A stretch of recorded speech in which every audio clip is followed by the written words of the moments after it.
Hey, welcome to the Randy Karraker Show on STL Sports Central, presented by DraftKings, where the crown is yours. Matthew Rocchio, Randy Karraker with you. Great to have you with us. 10:03. We're about a minute late, but we were dealing with technical stuff, and we're here. We're really glad to have you. Yeah, so a Technical. little behind the scenes things. The service we use to broadcast these beautiful shows right to you guys live is apparently down this morning. So we decided to just come live to you guys through YouTube directly. So that's why you don't see our fancy graphics. You don't see the opening video. None of the fancy stuff happening today. We're just coming to you talking sports from a very well put together studio without any all the other nicks knacks and all the other special things. So we just got to bring the hot takes now. We're going old school. Old school. There it is. Hot takes. That's what it's all about. And the Cardinals getting ready to play at 11:35 this morning. And hopefully, as you and Joe Roderick mentioned on the pregame show, Sports Central 365, Card Central 365, my hope is that the Cardinals just score a run.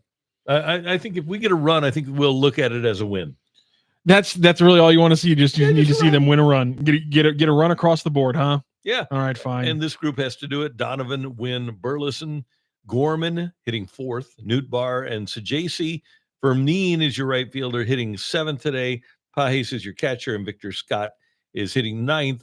Last night, what a fantastic job by Andre Palante. 7 innings, he allows 1 hit, and really could not have been better. And then Phil Matone comes in, and he kind of gives it up in the 8th inning, although he really wasn't pounded either. It was one of those unfortunate losses for the Cardinals, but they've got to find a way to score runs. 4 straight games against the NL Central in which they have not scored a run. You had Imanaga and Boyd against the Cubs. You had Haney the other night. Last night, Paul Skeens. That's understandable that you would not score a run against Paul Skeens, but I'll tell you what, the bats have to be better. And today, you've got Arenado out with a finger injury. You've got Contreras out. He got hit by a pitch last night. He's out with a hand injury. You're still dealing with Walker being out. You're still dealing with Herrera being out. That's a lot of right-handed pop that's missing. Yeah, a lot of right-handed pop. All of a sudden, you're pretty damn injured. And the lineup a little bit better today, as we already know it, because it's an early game than it was last night. Anytime Jose Fermin, yes, batting 1,000, is picking up the DH at bats, you know things are not in an ideal situation, and that's exactly where the Cardinals were last night. The difference, though, is they actually did have some chances. They left 10 runners on base. They go 1 of 12 or 1 of 13 with runners in scoring position. Very different from just the complete lack of any kind of offense against Haney the day before. Like, it was there, and you had Andre Palante out dueling Paul Skeens, and you couldn't win that game, and that's disappointing. There's no doubt about that. All right, we're going to get to your chats throughout the course of the day here on YouTube on the Randy Karraker Show, and we'd love to have you weigh in. One other aspect to last night is that the Cardinals, as you mentioned, they went 1 for 13 with runners in scoring position. You've got to be able to get Fermin home in the 9th to tie the game. Yeah, and I know that there's some people who want to complain about the lack of bunting, and me and Joe were talking about this in the pregame. That actually doesn't bother me.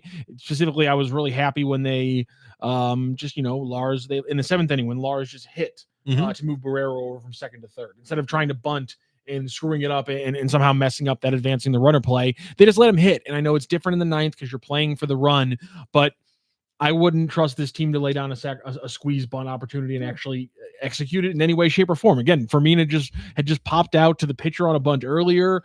I don't remember the last time that Lars Newtbar was asked to bunt in a suicide squeeze situation, and that's the thing.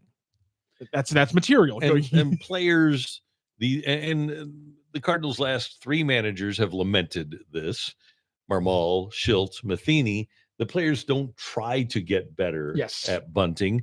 They try to hit home runs, and you'd like them to work hard at bunting. And there's a couple of Cardinals that can bunt.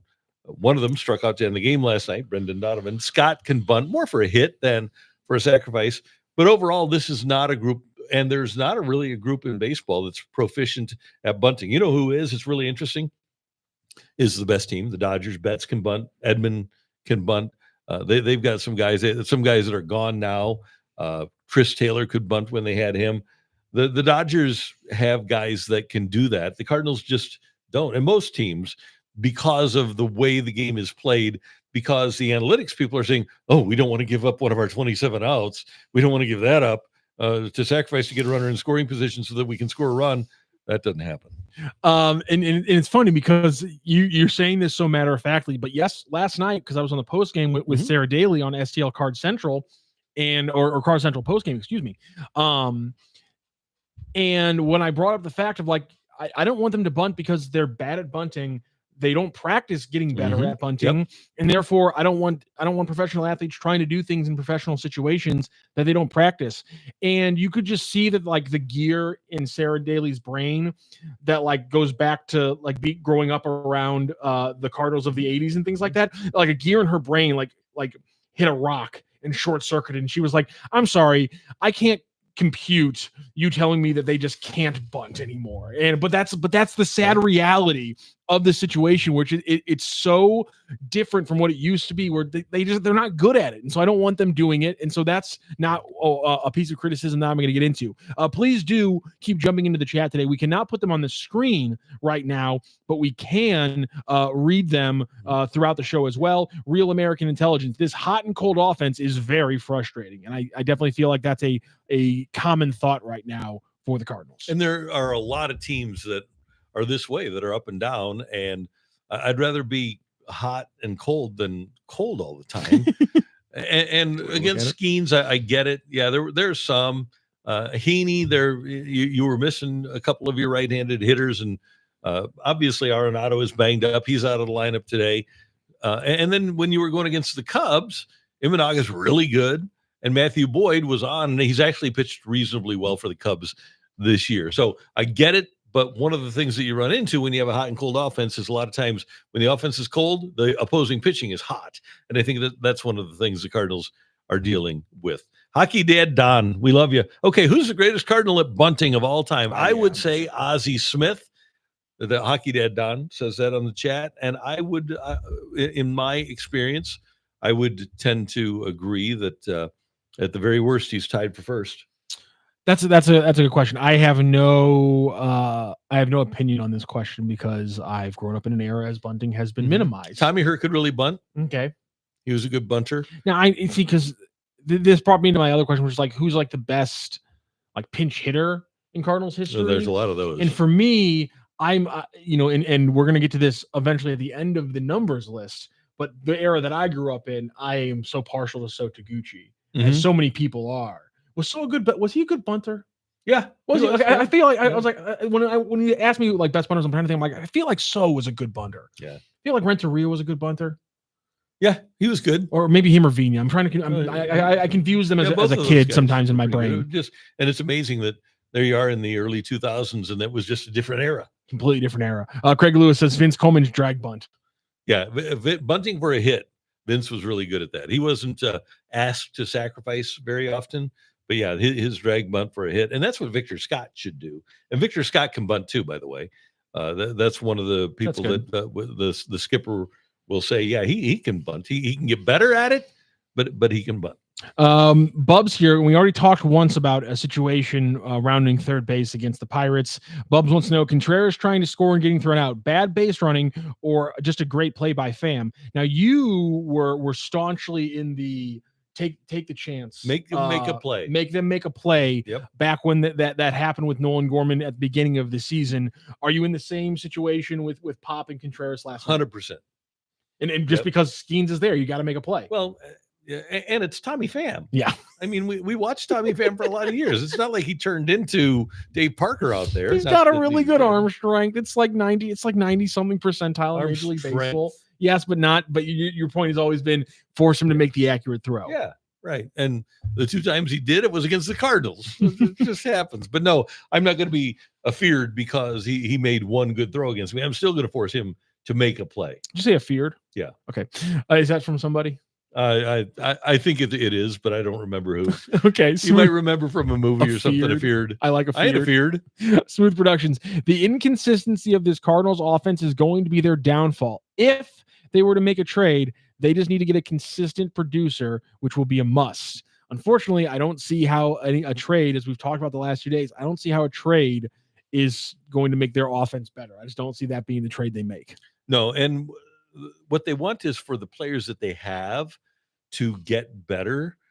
The Cardinals, and Katie Wu has a nice piece up at The Athletic, the Cardinals still aren't looking at this as a year where they're going to win the World Series. Yeah. And they're still looking at it as a year of growth and finding out about their players and determining whether or not those players are capable of being that person that you're talking about. But those, number one, if that hitter does become available, and I haven't looked closely. I'm guessing that hitter probably is not going to be available. I mean, are you going to bring in Eugenio Suarez to play third base or DH? And is he better than Herrera or Arenado?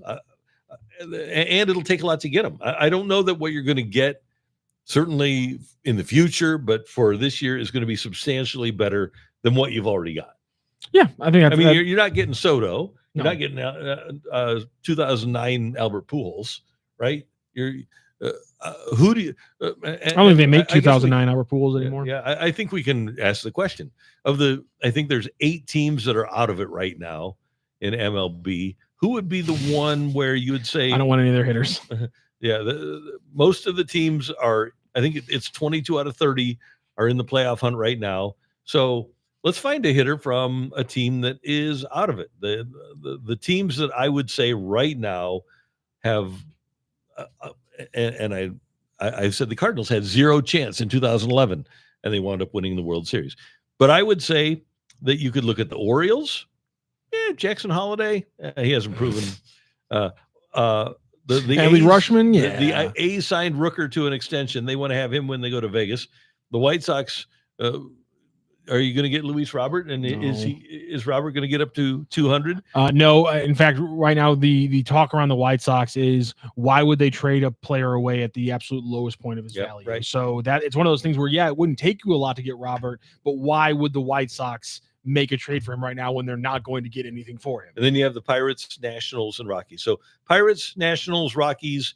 The Braves aren't trading any of their good players, and then White Sox, A's, Orioles. Those are the 6 really that are out of the playoff race. Who do you like from those? And to your point, who are they going, like what position are they going to pick that they say, you know what, we might not be a World Series contender, but this guy is going to make the difference to the point where we need to ignore any at bats to give these young players, because Bill Dowden says it needs to be an outfielder. What? So that when Jordan Walker is healthy and somebody gets hurt, you still can't give him at bats?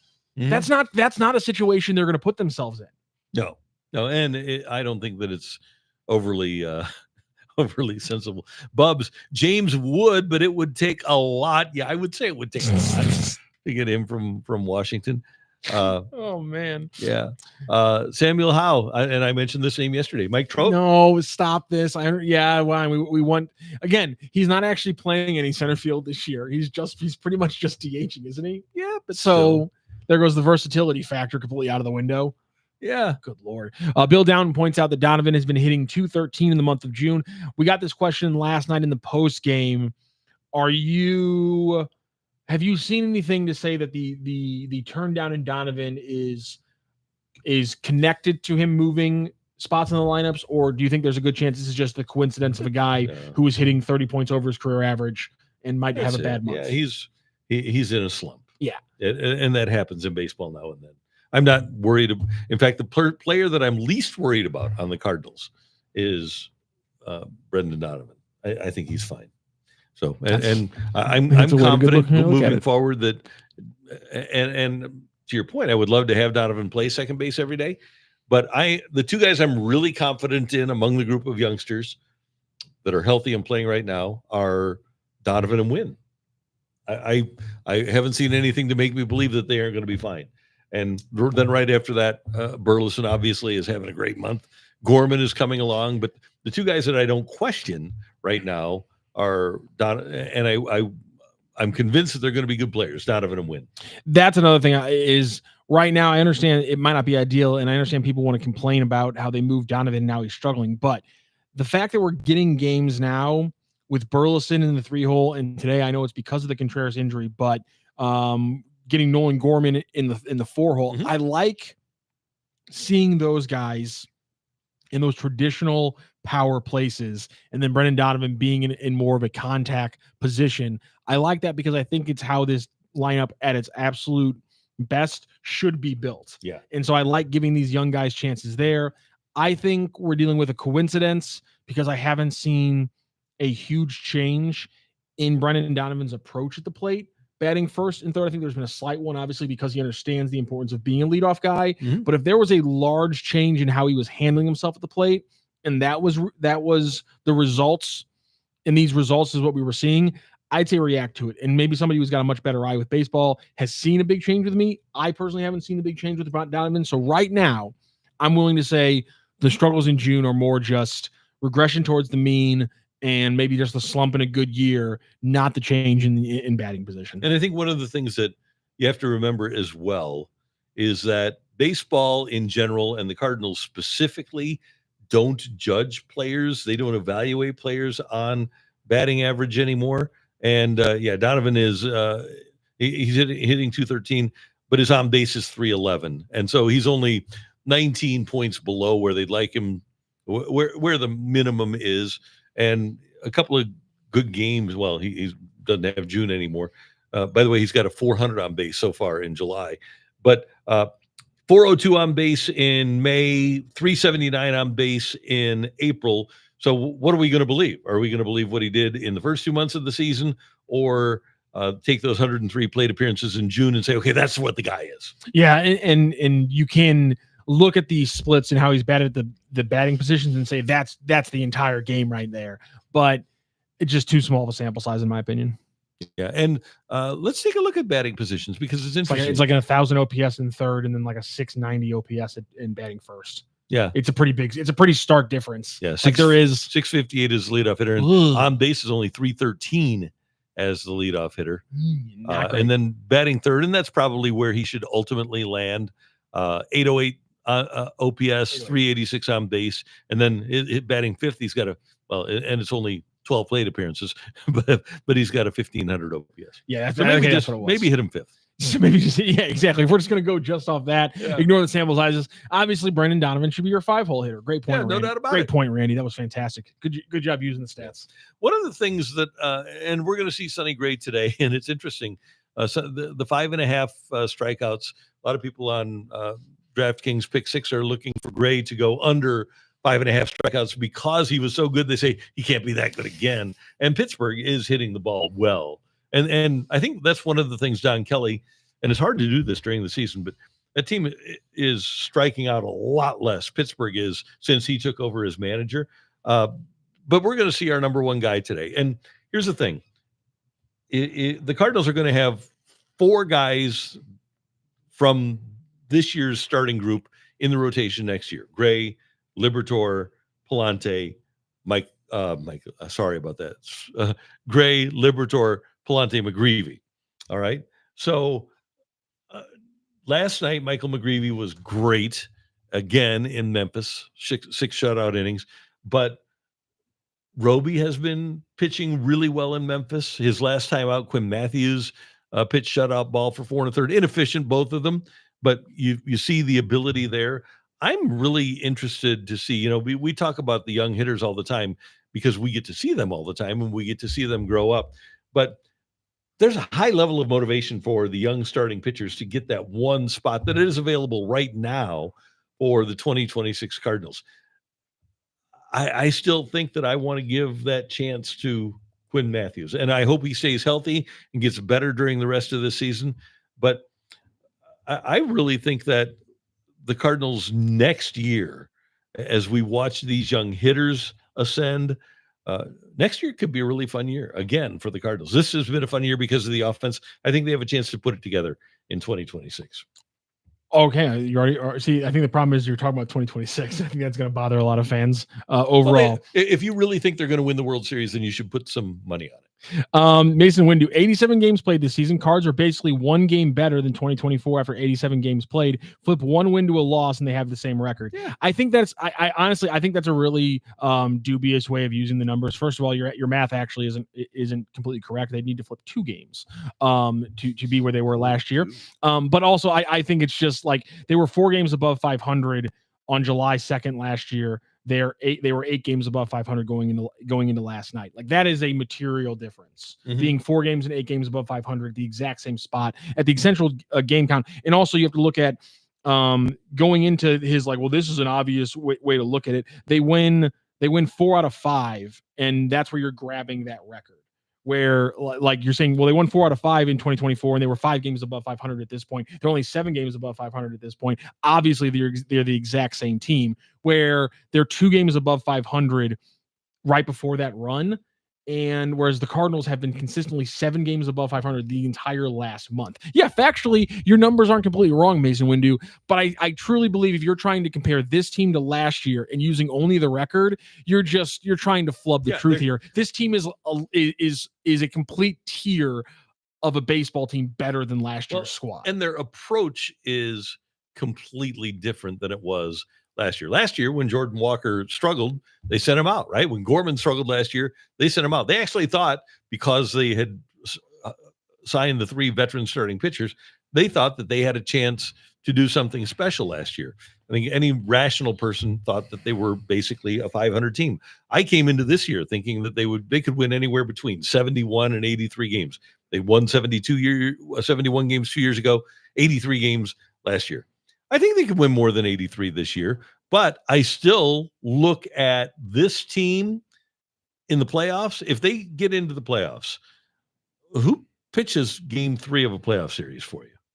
Andre Pallante. Okay, and he pitched really well against the Pittsburgh Pirates last night. Do you like Andre Pallante going as your number 3 pitcher against the Philadelphia Phillies? Oh, God, or no. the Cubs or the Dodgers? God, no. I don't either. So I don't think this team is ready. And I get that, okay, making the playoffs would be wonderful. But even if they would make the playoffs, if you have the same thing you had 2 years ago happen, like when you lost to Philadelphia twice, you're pretty much where you are. I mean, you aren't going to win any more games. And I just don't think that this, and I know this might cost me a paycheck from the DeWitts. I don't think this team is good enough to win a playoff series. I don't think they are either. That's where I've been this entire season. Some people are very angry at me for always have been that year, but I don't think I'm moving away from that. I am moving it to the idea of just what is the reality of the Cardinals thing. And I think when you're dealing with professionals in this line of work, if they are always going to think 2 things.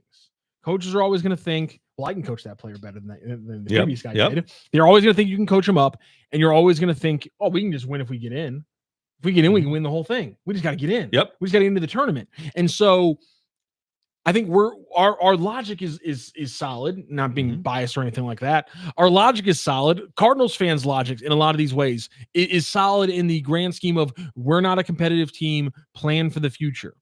But when you get into the realities of Ali Marmol and Mo and everybody are looking at a team 7 games above 500, I understand how their brain changes and they go, well, actually, we might be able to pull something off here, because in the bottom line, their brain will always keep working that way. And I'm okay with that. I want them to be thinking that way. And this is okay. This is one of those situations where it's okay to acknowledge that our thought process and the reality of the situation are entirely 2 different things and are going to remain separate probably the entire time. There's not going to be any crossover because these guys are getting paid a lot of money to win, despite the fact that we think they really shouldn't be. Yeah, and here's the thing. When you talk about the postseason, you look at 06, right? They kind of snuck in. They had a terrible September, won the World Series. And 11, obviously, came back. What were the things that happened in 2006 and happened in 2011, or what were the things that they had that they don't have in 2025? Well, I would argue that the Cardinals don't have a Chris Carpenter and they don't have an Albert Pujols. Now, if you want to say we're only 2 players away, Carpenter and Pujols, I'm on board with that. But I don't see those guys arriving on so, like, you might be able to get Albert Pujols to come in and show up for a bobblehead day or something. Chris Carpenter will probably be here on the day of the Hall of Fame when Edgar Renteria goes into the Cardinal Hall of Fame, and the Mad Hungarian Al Raboski. Carp will be here. Albert will probably be here, but they aren't suiting up. They aren't walking through that door. And you need to either develop great young players to win, or you have to acquire great young players to win. Back in the 2000s, the Cardinals could acquire great players to win. That method of building a team doesn't exist anymore. So now the Cardinals have to develop, and what they need to do is two things. They have to find the guys that can win for them, and specifically because their offense, they can hit a little bit, but they need to find a number one starting pitcher. And that, to me, is going to be the biggest charge for Chaim Bloom once he gets rolling here, is to find somewhere a legitimate number one starting pitcher. I think that's, if I were to look through the organization, I believe right now that Herrera is a right-handed hitter. I didn't think that guy existed. I think he is. And based on what we've seen, you got a chance with Matthews to have a number one, but otherwise, I don't see a number one starting pitcher in this organization. You know what? I appreciate the consistency, Randy, because we're within the cycle of Sonny Gray putting up, maybe, as you argued, one of the greatest regular season pitching performances in Cardinal history. Awesome. And that you're not letting that shift you from where you've been, which is how we just talked about. That's the way we want this to be, which is, this is how this team is. This is what the build of this team is. This is what the build of a team has to be a championship team. How do we get from this to this? And unfortunately, the Cardinals kind of think they can grow. And to your point, they either need to acquire or they need to let that growth happen. The growth being Quinn Matthews, or the acquisition being that number one pitcher. I agree with you wholeheartedly, because to your point, what happens in game 3? Yamama throws out maybe the best opportunity is like a Steven Matz open. I like that. Which, again, if we're talking about game 3 of a playoff series and we're already talking about having to use your reliever as an opener, yes, this is why we're having the conversation about needing to have another starting pitcher. And by the way, Sonny Gray has been really good in previous Junes.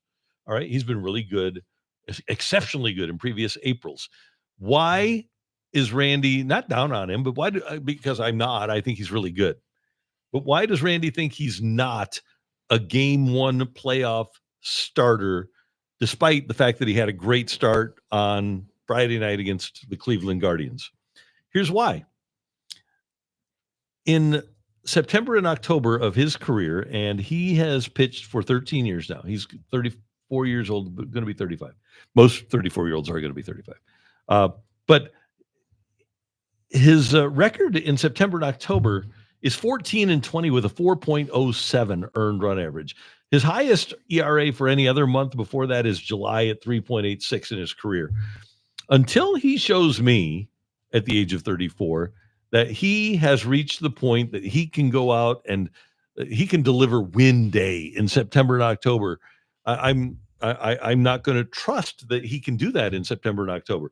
Let me just, and I know can I be unfair? Am I allowed to be unfair to this guy? Yes, you can be. Thank you. We'll allow it. Because, and it's not really a comparison. It's just what you need to have when you have playoff and World Series aspirations. So I without looking, and I think I know this is pretty, I think I might feel know. like you've seen these stats before. Yeah, I might know once or twice. But let's take a look at our buddy Chris Carpenter.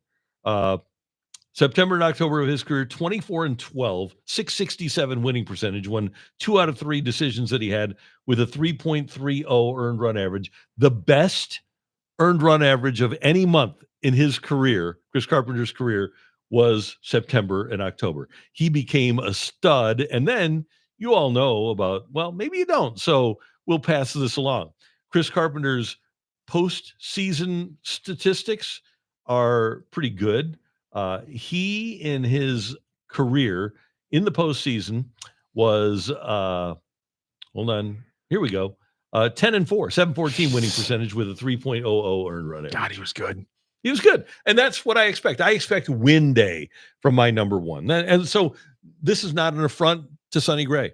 I'm just looking for that guy that can do what Carpenter did for the Cardinals when they were winning. Okay, I have another question for you. You've been to the Trainwreck Saloon, have you not? I have, yes. You know, they have a great bison burger. They're famous for their bison Oh burger. no, Randy. So did you see God damn it. that there were Yes, I 3 saw. bison that Yes, escaped I saw. near St. Albans? Yeah, I They hosted. were unable to be corralled, and on-scene deputies had to shoot them. It's the 4th of July in a couple of days. Bison burgers? I want to criticize you, but I can't because one of my first thoughts when I saw this story was, did they kill them in a humane way to where they get to harvest the meat and we get There to you like go. donate it to like a parish who's going to do like a 4th of July barbecue for like a homeless shelter, and they're going to go all get bison burgers? Like, Nothing wrong are with we that. doing something cool along those lines? I was very aware of this story because Cam Jansen over on the Lou Information Station lives out in Franklin County. And he was very proud of his boys in blue for taking down those mean 3 bison. But apparently the zoo, PETA, and the Missouri Animal Control are not too happy with how Franklin County handled this situation. PETA, people eating tasty animals. Randy. They love their bison burger over there. So anyway, I'm just saying. It made me sad though, because like I'm with you. I really want that. Like, listen, if they got, you got to put them down, fine. But like, I really hope that we can, like, they put him down in a way that they shot him in, so that we can eat them. So we can eat them. Come on now. Well, I think that's doable. I think that's kind of how they start, right? So, what do you mean start? Like when they start making steaks, I think guns might be a part of the process. You'd think so, yeah. But you got to kill. You got to shoot them in a smart way. Yeah, that you also don't want true. to freak them out, because if you put all the fear, all the fear hormones, they want to be calm. And all relaxed. the fear hormones get injected into the beef, and it makes it all tough. So you got to kill them smart. You got to kill them well, and you don't want to ruin the meat with all that buckshot. So anyway, I am, and you can weigh in here on the chat. Bison burger, thumbs up or thumbs down? Thumbs up. You randomly bringing up the topic after the tragedy in St. Louis. It was thumbs down. Tragedy. Thumbs down. Terrible.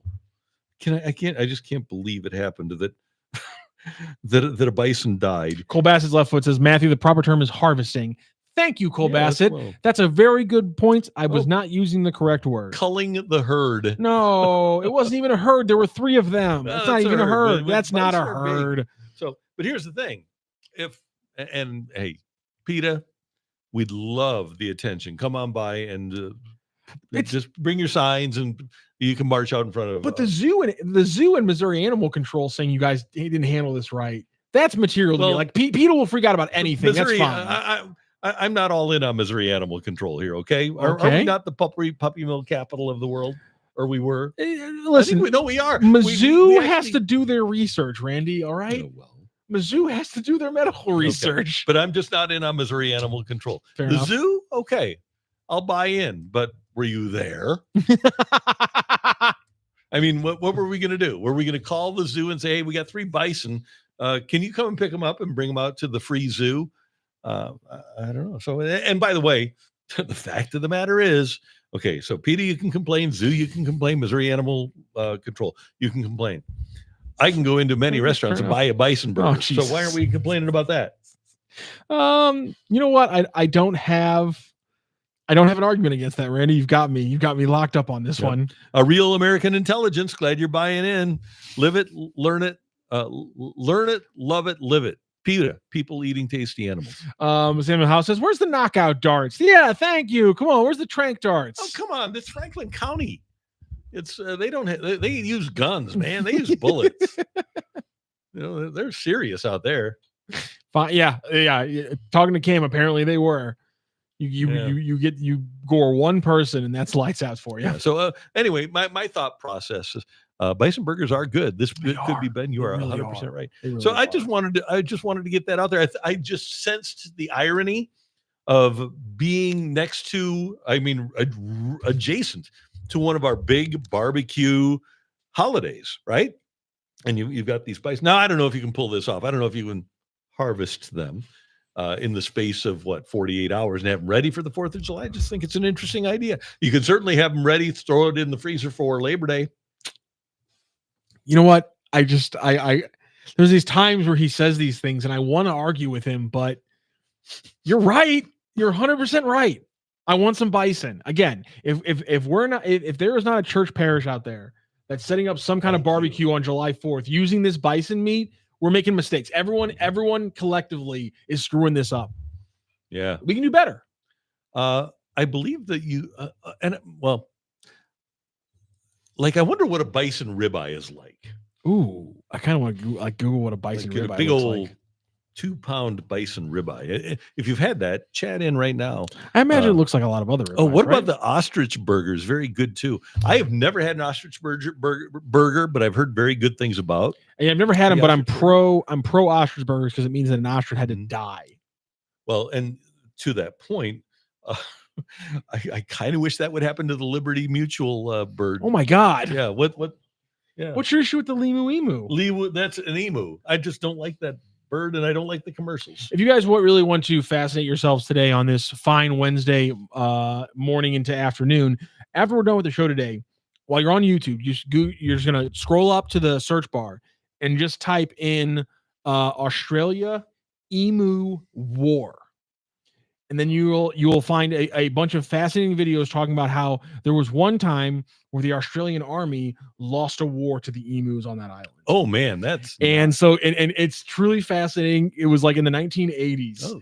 And let's just put it this way: emus are very dumb and will charge machine gun nests without any worry about their own safety. Yeah. And apparently, we as humans, whether it's another crazy human or a giant bird, if you have a machine gun and you're directly just laying down fire and someone keeps moving, that is an inherently terrifying thing. And the Australian Army ran. And so Google Australia emu war and have a very fun 30 minutes after we finish up the show today, because you're not going to want to watch the Cardinals first like 20 minutes of the game. Why? I wonder why. Hey, we also want you, before baseball starts today at 11:35 for all of Major League Baseball, Cards and Pirates playing the first one, check out DraftKings Pick 6 because it's really cool. And if you haven't done it yet, you need to. Okay, here's the way it works. Download the DraftKings Pick 6 app and use the promo code STL Sports, and they'll give you a number, which you can pick over or under. So, for example, today, the Giants are playing against Arizona, and I've got Jung-Hoo Lee of San Francisco to go under 1.5 hits plus runs plus RBIs. So that's my first one. I'm picking one. You can pick anything from 2 to 6. My second one, I've got Tommy Edman, the Dodgers playing the White Sox. I've got him to go over 1.5 hits plus runs plus RBIs. And when I do that, it'll up my ante a little bit and I can make some cash. It's pretty cool. And every customer now who hasn't played yet plays just $5, gets $50 in bonus picks. That's an extra 10 picks to keep the action going all week long. It's really fun to play, changes the way you watch a game, and it's easy to start, fun to follow, and gives you a whole new way to stay connected. Download the DraftKings Pick 6 app today and use that code STL Sports when you sign up, only on DraftKings Pick 6. The crown is yours. Make sure to bet responsibly.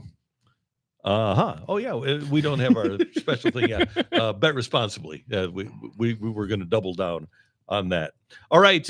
Yesterday we reacted live as the Blues announced the deal that sent Zach Bolduc to Montreal for Logan Mailloux, and Army. Doug Armstrong, the Blues general manager, made a really good point. He said, "Hey, we had guys that are capable of being top 6, top 9 wingers. They had an abundance after the trade for Noah Dobson of right-handed shooting defensemen. We needed a right-handed shooting defenseman. Parayko's older than 30. Falk is over than 30. We needed a young guy to do what Mailloux can do. And so we made this trade. I told Mailloux, according to this is Doug Armstrong, he said, I told him, hey, it's your job when you come to camp to keep. And well, I don't like Zach Bolduc leaving because I don't think the Blues have a forward that plays with the kind of edge that he played with last year. I do like the fact that the Blues are building up this defense again, and they're getting bigger, and they're kind of going back to what they were when they won the Stanley Cup in 2019. And I really do think that in the long run, this will be a trade that we like.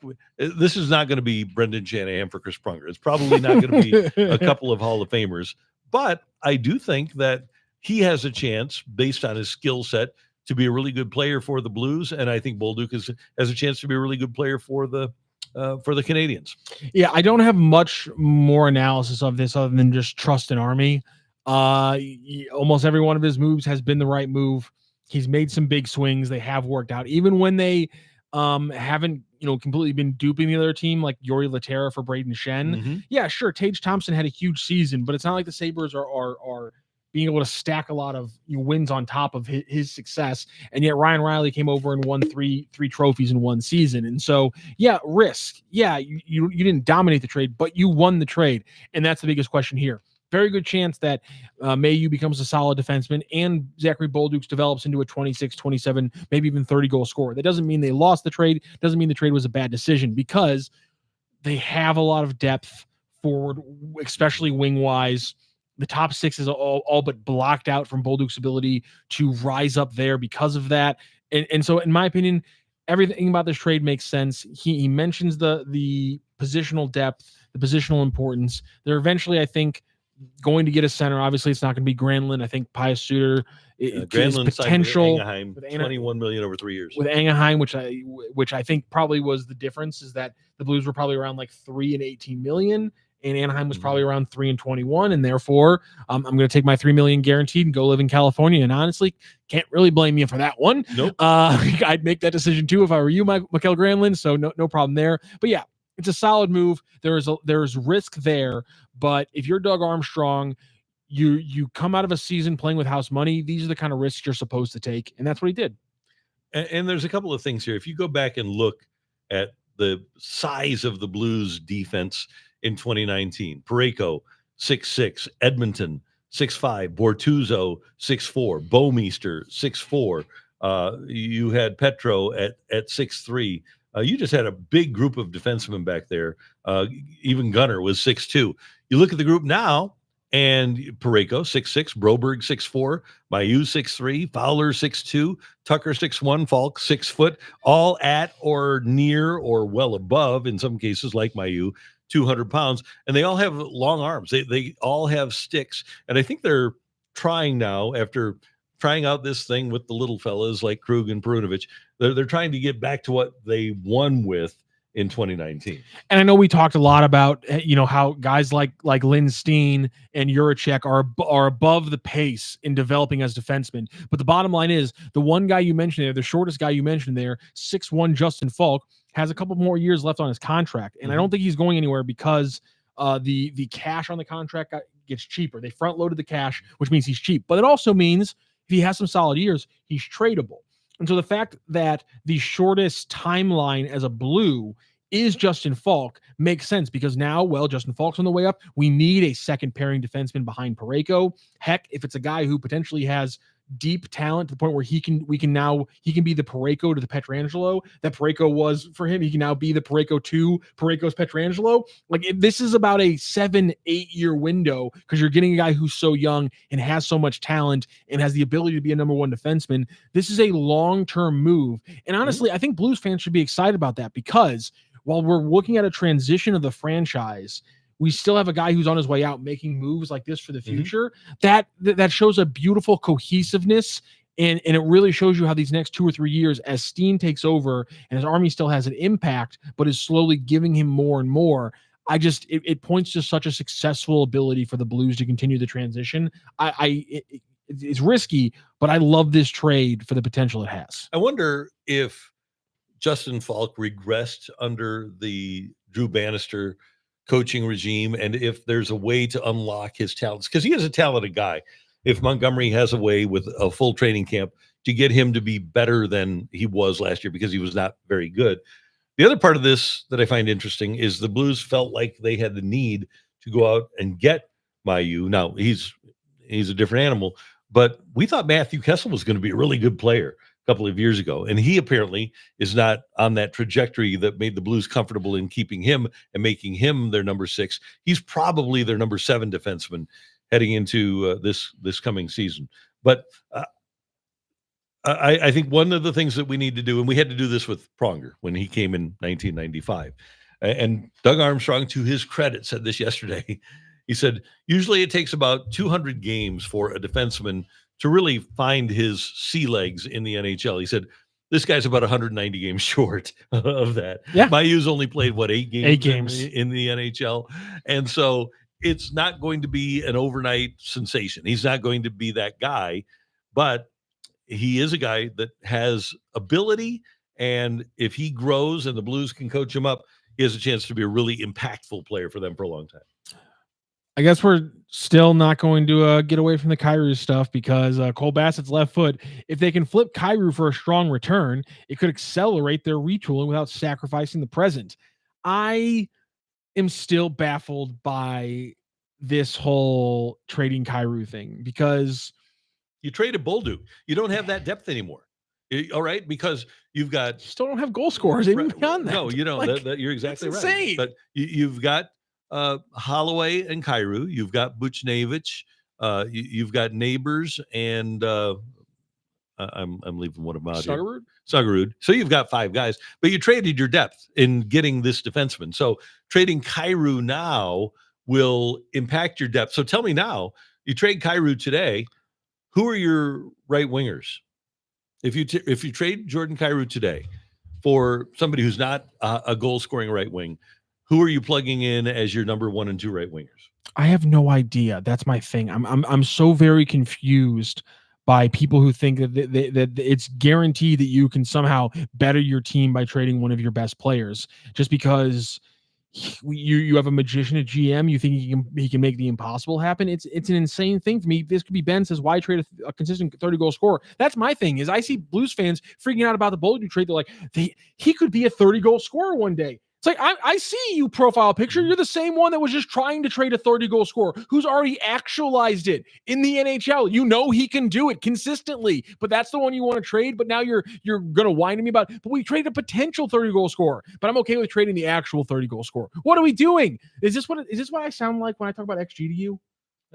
Yeah, exactly. Oh, Same God, thing. now I understand why you get so frustrated. Right? Yeah. Jesus. Yeah. Okay. This was some needed perspective. This is what I sound like when I talk about XG. Oh, God, I sound like a moron. And as is pointed out on the chat, and you guys are exactly right, his no trade clause, Kyrou's no trade clause kicked in.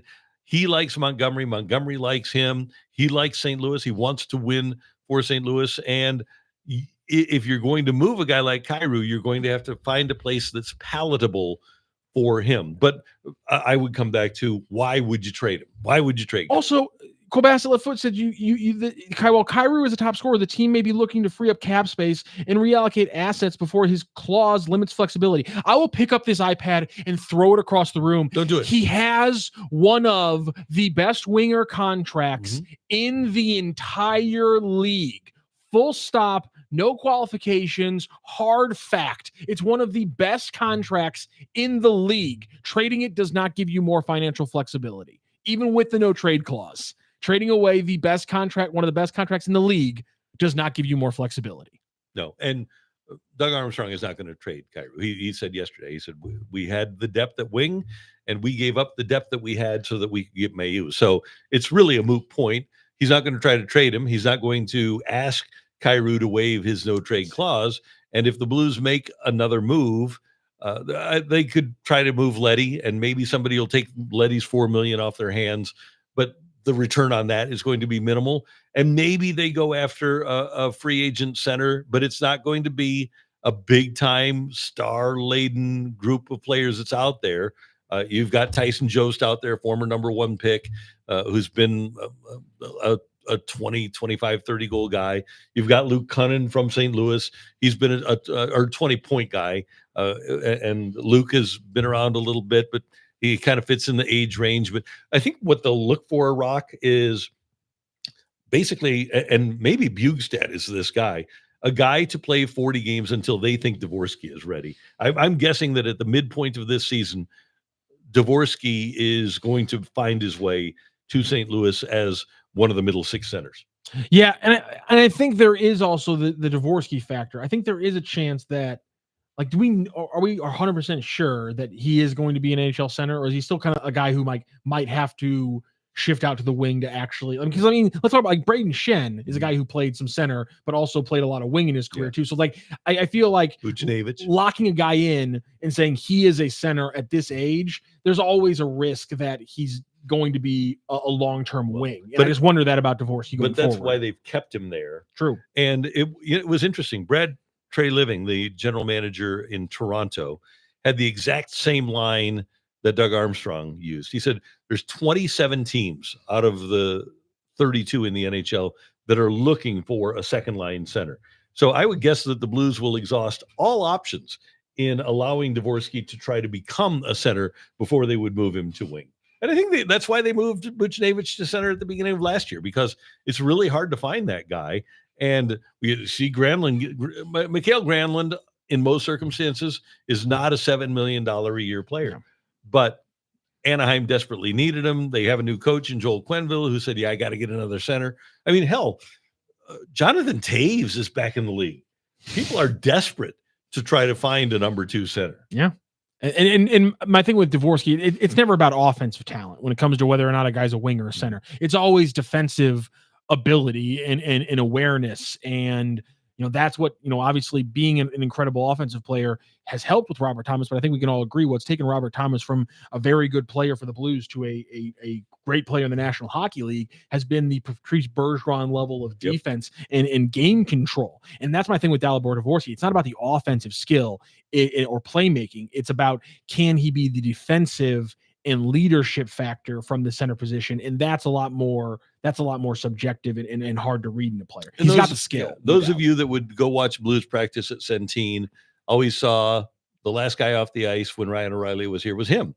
And it was called O'Reilly School, right? And Robert Thomas was out there pretty much on a daily basis. Those things that you're talking about, the defensive awareness and the attention to detail on defense, a lot of that came from Ryan O'Reilly and Thomas being coached up. I hope there's somebody here, maybe Braden Shen is that guy that can coach up a guy like Dvorsky. And it's not just the defense either. I know what you're talking about. You want him to become a well-rounded player. But one of the things the Blues lost, and Jeremy Rutherford made this point this morning on the fight, is Foxa was a 52% faceoff guy. Bugstad is a 47% faceoff guy. The Blues, Thomas is fine on the draw. Shen is okay, but the Dvorsky is going to have to learn that part of the game too, is getting the puck. The key to puck possession is getting the puck in the first place, and a guy like Dvorsky is going to have to work on that to be able to do it at the NHL level. I agree. Yeah, I agree. And then listen, a lot of this team still needs some development. That's why they were where they were last year, publicly saying this is where we're going to be this season. And they're obviously a few steps ahead of that, but that doesn't mean everything linearly developed last year, together. There's still some people who have to pick things up. Some of the parts developed faster than they expected. And so there's still a little catch up from some other parts as well. Cole Bassett's left foot. You heard Doug Armstrong saying that if there's a center available, that he would consider trading Kyrou. On Saturday, he did. He said, yeah, we would trade an apple for an apple. Somebody, a highly productive young player that fits into the Blues. And he said 20 to 25. Well, I think it was yesterday Robert Thomas's birthday. Did we say or today? But anyway, he said 20 to 26 because Robert turns 26. So their age range is 20 to 26. So yes, if you could find a top 6 center, it's today, July 2nd. Happy birthday, Robert. Top 6 center that is the equivalent of Jordan Kyrou, but at center, they would have done that before yesterday. But now they gave up that depth. And I would guess the Blues would still do that today, but who's going to trade? I mean, we hear, again, most of the league is looking for a number 2 center. So why would you trade? Let me put it this way. It's easier to find a winger than it is to find a center. So if you have that guy, if you have that value that's in that age range that is as productive as Kyrou is, why would you trade the guy that's harder to find for the guy that's easier to find?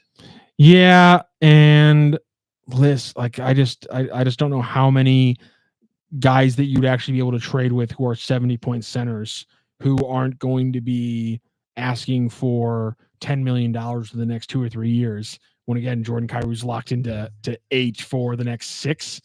I just like there's a lot of defensemen, there's a lot of wingers on this list of guys who had 70-point seasons this past couple of years.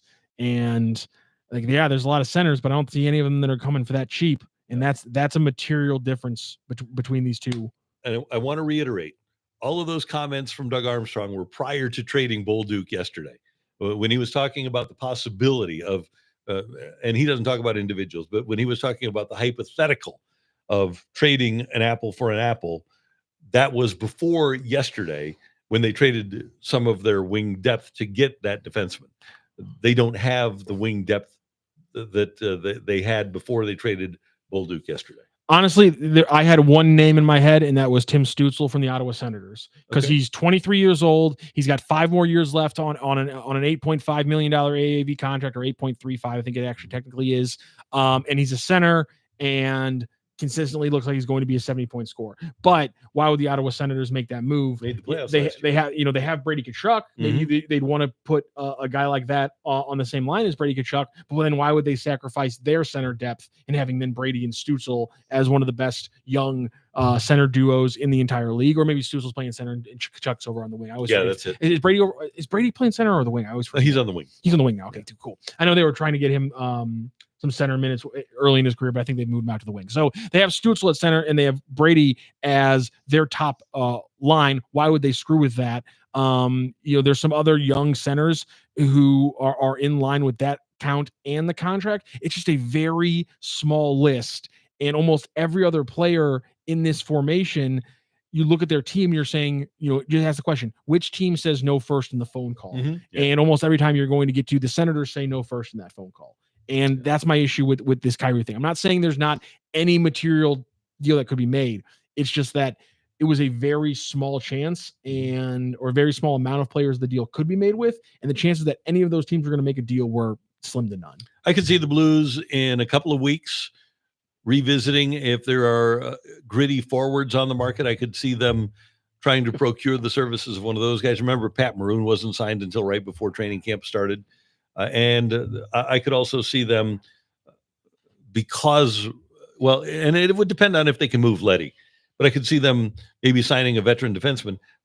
If Leddy winds up being their 7th defenseman, so be it. And maybe he rotates with a guy like Tyler Tucker. I was gonna say Kyle Tucker. I'm like, that's also wrong. Cole Tucker is a country star, right? I have no idea. Cole Swindell is. Cole Swindell. I know you like to say that name a lot. Yeah. Yes, Pius Suter is the one center that the name I keep seeing thrown around. Apparently, he had a deal around $20 million to remain with the Vancouver Canucks, and the fact that you're throwing out the 3-year, $21 million deal for Granlund, I think $20 million for Suter might be a little bit too much. But if he doesn't get wrapped up today, and maybe that cools a little bit, maybe they can get him for 2 for 14 or 2 for 12 or something around that, instead of having to go that 3rd year with the 6 or 8 million. I think that'd be nice. It gives you the veteran presence. It doesn't give you the talent level you want at that second line center, but it gives you a veteran presence, to your point, to continue to help to continue to eat up maybe the first 40 or 60 games, or maybe then on the back end you're able to pass it over to a younger player. And I don't think the Blues are in a position. I don't think they want to hand out a $7 million a year contract. No, but it's a 3-year and 2-year. It just hits different. I just right now, I don't think that's an AAV especially when you look at what they gave Bjugstad. I just don't see them being swimming in those waters at this point. I think it's just about $5 million. I think that's the cap, kind of the high ceiling of the free agent deal. Yeah, I think right now all the good free agents have signed. I don't think the people that you sign, you're not going to be competing with many other teams to get them. So I think if you're the Blues, you go out and get a $2 million player. Yeah, I think there's a lot of Blues fans who are going to be disappointed in having, again, to run the 3rd and 4th line kind of just like almost on the same frequency is there a difference between your 3rd and 4th line center? I think there not being a huge gap between those two players would be annoying for fans going forward, based on what I've seen over the last 24 hours. And here's the thing. Would you be willing to spend $3 million extra dollars for 2 years? Okay. So rather than having a guy that has a 1-year, $2 million deal, you give a guy a 2-year, $10 million deal. Are you willing to get that guy, let's say Pius Suter, that would cost you the ability to re-sign Cam Fowler next year?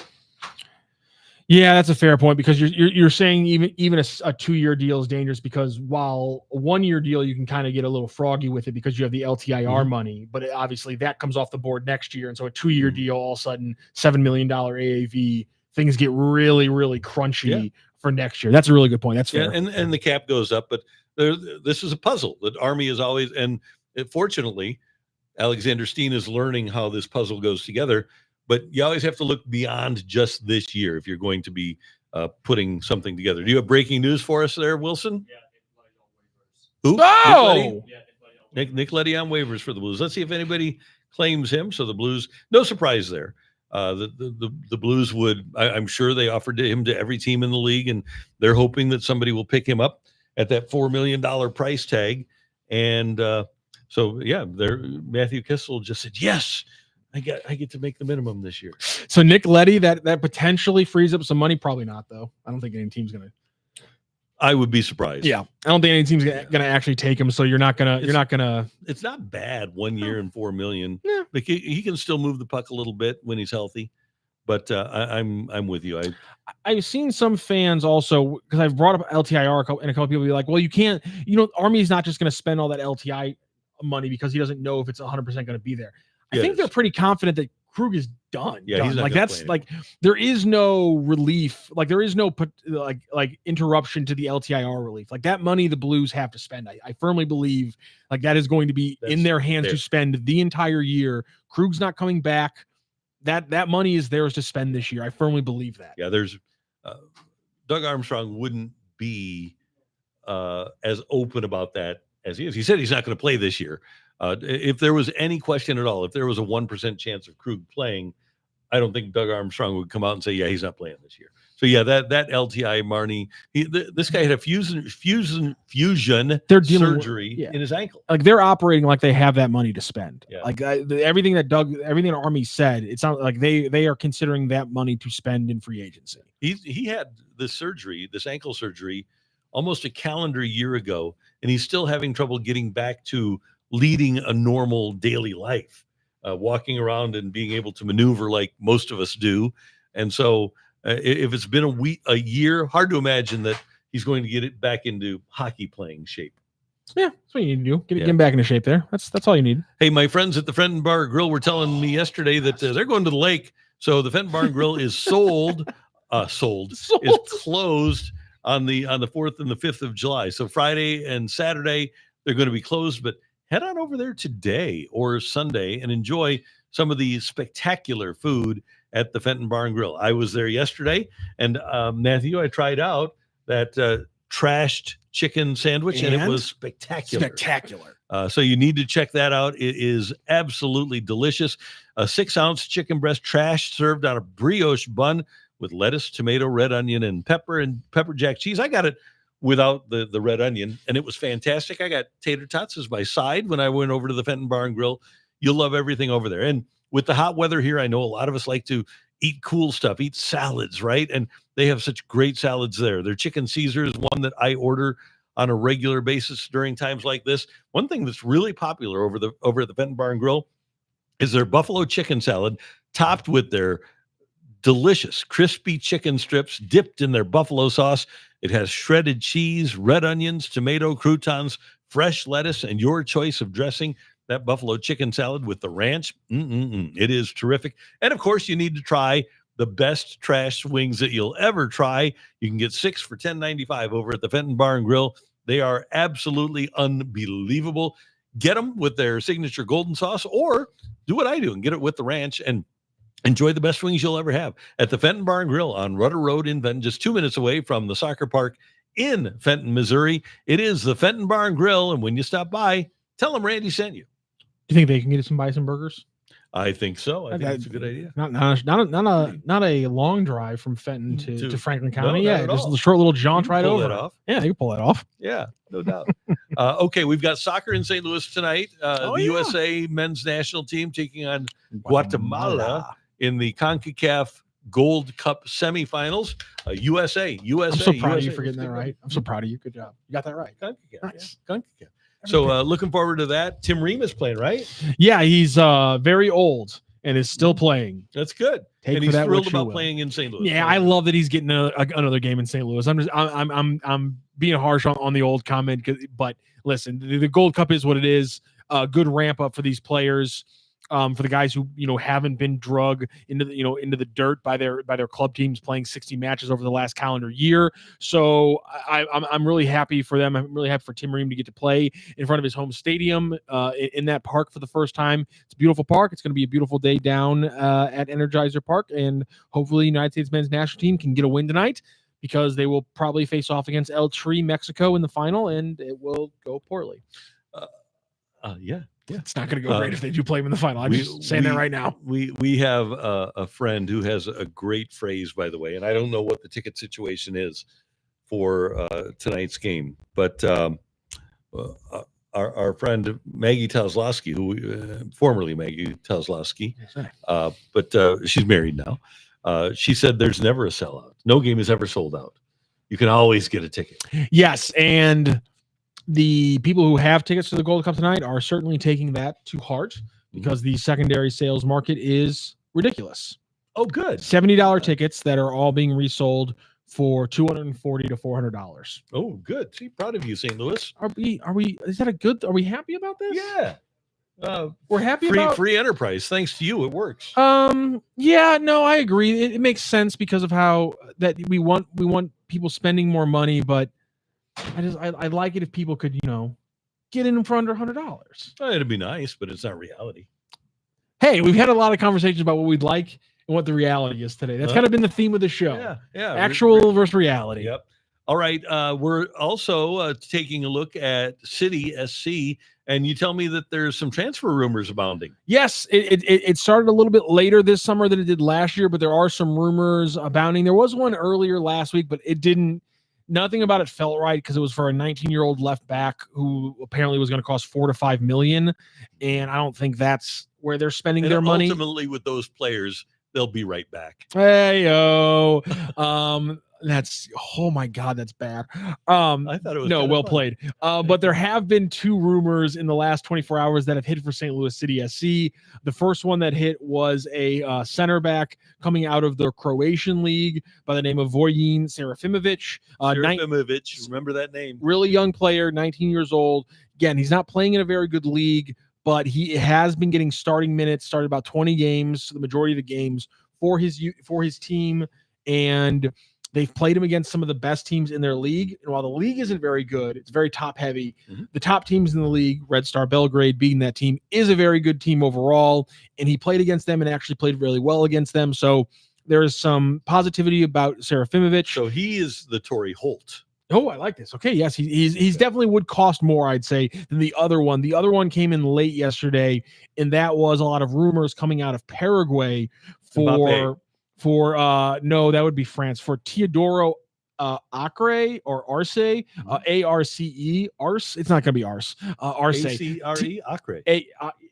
It wouldn't A-R-C-E, not A-C-R-E. See, it's so Teodoro Arce. We'll go with Teodoro Arce. Okay. Teodoro Arce is the other one. He's a 25-year-old attacker, winger, who's played his entire professional career inside of his native Paraguay. He does not have a lot of big numbers, only has 6 goals and 2 assists in this season. He only has 25 total goals and assists combined in 105 league matches.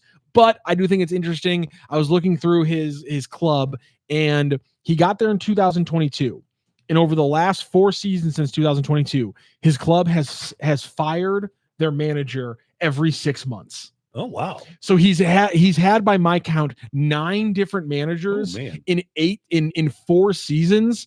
And so, like, I don't want to completely judge him for his production because he's not on a good team relative to his league, and they keep firing managers. And so, like, that's got to be hell on earth as a player to be playing under 9 different managers in 4 years.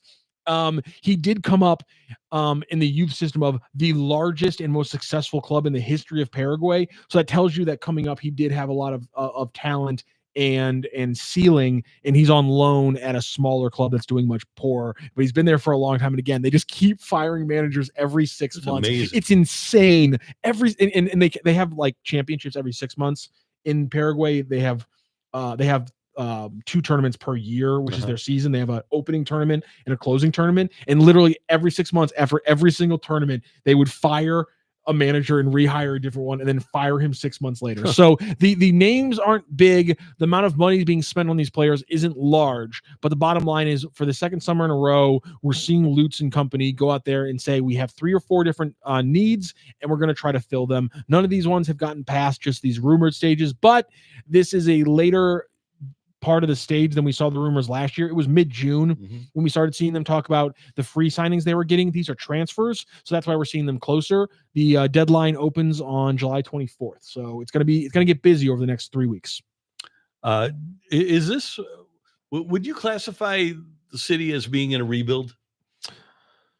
I don't think you can classify it as a rebuild, because unlike the Blues and Cardinals, when we talk about those things, the Blues and Cardinals had years to set up a system of young players. Now, now City's had 4 or 5 years now, but as we were just talking about with the Cardinals putting themselves behind the 8 ball, it takes much longer to build up that system. So it's hard to rebuild when you don't have a consistent system to give you young players. But they are, I think, going to start playing every young player they do have that's ready more often than we saw them earlier in the season. And so I think, much like the Blues and the Cardinals, I think reset is probably a better way to phrase it, because much like the Blues and Cardinals, the spine of the team is not going to change. And I think in a rebuild, usually the spine of the team changes. The better players who are probably overpaid get moved. I don't think that's going to happen with St. Louis City. I think they want to re-sign Roman Berkey. I think they want to keep Edward Leuven, despite the fact that his availability is so tenuous because of his family situation. Marcel Hartl, Klaus. I think they want to keep the spine of the team, but they really need to upgrade the depth and the tertiary talent around that spine. So I think a reset is a better word for it. And also, like the Cardinals and Blues, I think we're seeing City try to do it mid-season on the fly and still be competitive without having a season of we're going to suck and we're going to reset everything and we're going to come back next year and hit the ground running. They're trying to do it on the fly. Gotcha. Okay. We have Card Central 365 coming up after the Cardinal game. Cardinals starting at 11:35 this morning, and the Cardinals will pitch Sonny Gray against Mitch Keller. Derek Gould, our buddy from STL Today, is in Pittsburgh with the team, tweeting that Jordan Walker is headed out momentarily to join Class AA Springfield to continue his rehab assignment into this weekend, according to Ollie Marmol. Walker is out taking infield with the team this morning. Arenado not throwing, but doing his regimen of grounders. Mason Wynn with a backhand throw and a deep throw from the grass. I want to touch, though, on Walker because he's eligible to come off the IL tomorrow. But obviously, if they're going to send him out to Springfield for the weekend, and the Springfield Cardinals do travel to Northwest Arkansas for the holiday weekend, he will not be activated for the series in Chicago. Walker will not.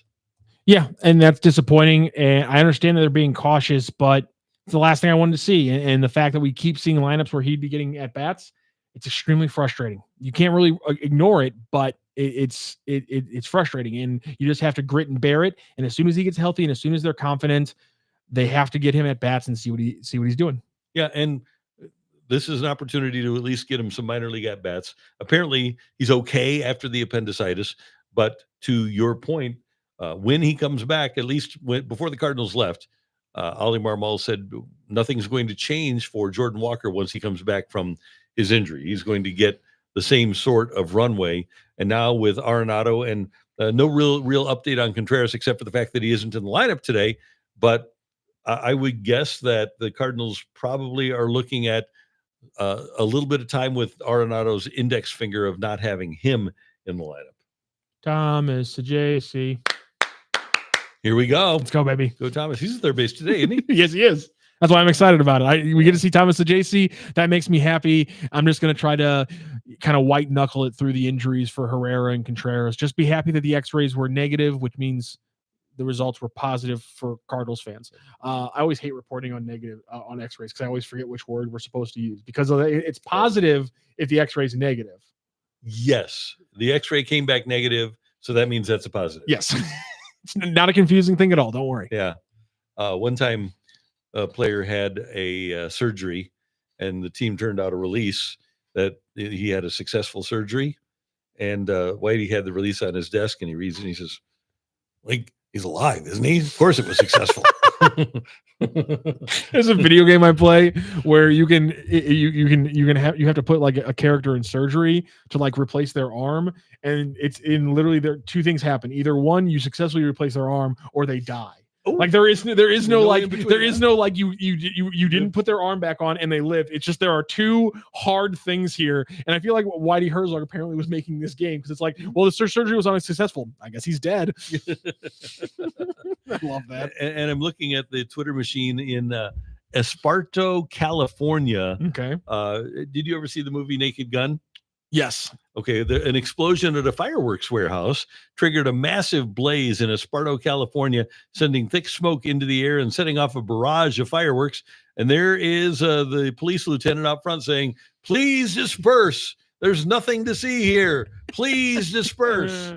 That's fantastic. By the way, have you seen the trailers for the new Naked Gun movie? I have. I love It's them. hilarious. Yeah. The fact The end of it. The end of the I mean, where they're all kneeling in front of their dads, Yeah. who are on the force, and then there's the guy who's OJ's son, who's like, I don't want to do this. But also, did you see the trailer for Naked Gun was just released, and it's Liam. It's obviously like the other Naked Gun was Liam Neeson holding a gun, like a very serious thing, but he has like 7 fingers, and it goes, this poster was not made with AI.